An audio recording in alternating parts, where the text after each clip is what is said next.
We're cutting across now to Prime Minister Narendra Modi speaking at the event which has been organized by the Registry of the Supreme Court of India. आजादी के लिए जीने मरने वाले लोगों ने जो सपने देखे थे, उन सपनों के प्रकाश में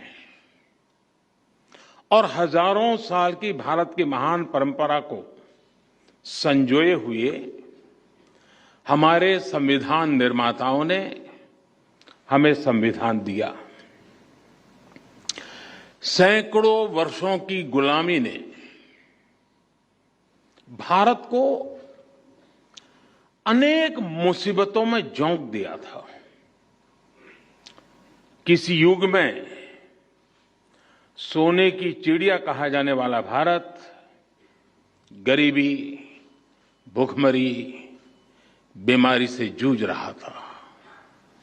इस पृष्ठभूमि में देश को आगे बढ़ाने में संविधान हमेशा हमारी मदद करता रहा है। लेकिन आज दुनिया के अन्य देशों की तुलना में देखें तो जो देश भारत के करीब करीब साथ ही आजाद हुए, वो आज हमसे काफी आगे हैं।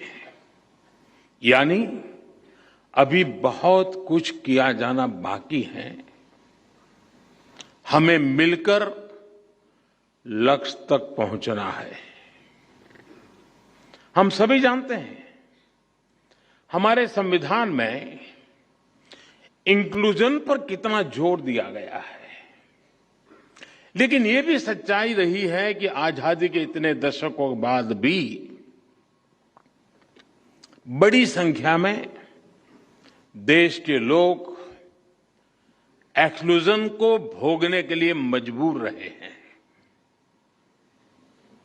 वो करोड़ों लोग जिनके घरों में शौचालय तक नहीं था, वो करोड़ों लोग जो बिजली के अभाव में अंधेरे में अपनी जिंदगी बिता रहे थे, वो करोड़ों लोग जीवन का सबसे बड़ा संघर्ष घर के लिए थोड़ा सा पानी जुटाना था। उनकी तकलीफ, उनका दर्द समझकर उनका जीवन आसान बनाने के लिए खुद को खपा देना मैं संविधान का असली सम्मान मानता हूं।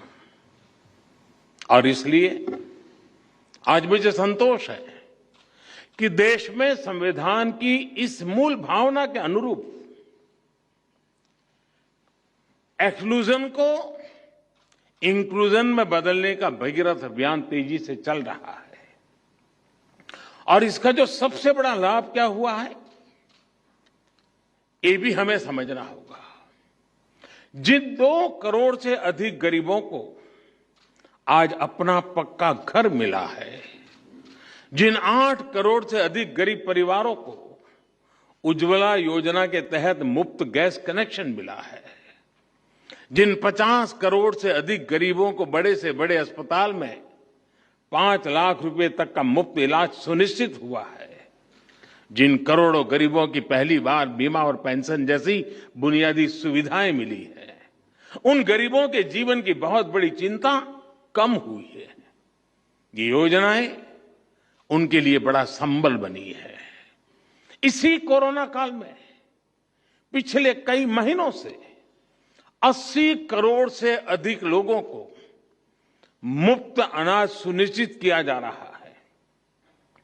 प्रधानमंत्री गरीब कल्याण अन्न योजना पर सरकार 2,60,000 करोड़ रुपए से अधिक खर्च करके गरीबों को मुफ्त अनाज दे रही है।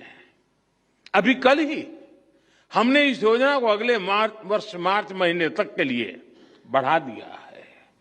हमारे जो डायरेक्टिव प्रिंसिपल्स हैं, वो कहते हैं citizens, men and women equally have the right to an adequate means of livelihood.